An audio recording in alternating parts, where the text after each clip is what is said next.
और एक समय पृथ्वी पर अज्ञान और अहंकार बढ़ने लगा।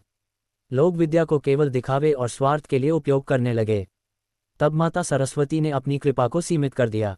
परिणामस्वरूप समाज में कलह, भ्रम और अव्यवस्था फैलने लगी। तब ऋषियों ने गहन तपस्या कर माता से क्षमा याचना की और यह संकल्प लिया कि वे विद्या का उपयोग लोक कल्याण के लिए करेंगे। माता प्रसन्न हुई और पुनः ज्ञान का प्रवाह प्रारंभ हुआ।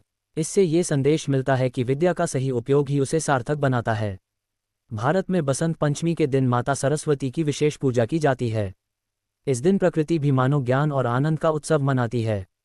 पीले फूल खिलते हैं, सरसों के खेत लहलहाते हैं और वातावरण उल्लास से भर जाता है।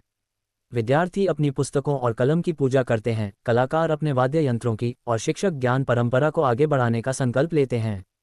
माता सरस्वती केवल पुस्तकीय ज्ञान की देवी नहीं हैं, बल्कि वे शील, संयम, विवेक और विनम्रता की भी प्रतीक हैं। वे सिखाती हैं कि सच्चा ज्ञान वही है जो अहंकार को नहीं, बल्कि विनय को जन्म दे, जो दूसरों को दबाए नहीं, बल्कि सबको साथ लेकर चले। कहा जाता है कि जो व्यक्ति प्रतिदिन श्रद्धा से या कुंदेंदु तुषारहार धवला स्तोत्र का पाठ करता है, उसके जीवन से अज्ञान, भय और भ्रम दूर होते हैं। उसकी बुद्धि स्थिर होती है और विचारों में पवित्रता आती है।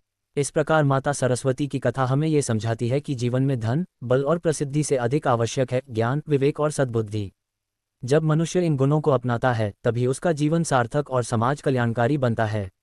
माता सरस्वती की कृपा से ही मानव अज्ञान से ज्ञान की ओर, अंधकार से प्रकाश की ओर और पशुता से मानवता की ओर अग्रसर होता है। माता सरस्वती हम सभी को सच्ची विद्या, निर्मल बुद्धि और सत्कर्म की प्रेरणा दें, यही उनकी कथा का सार और संदेश है।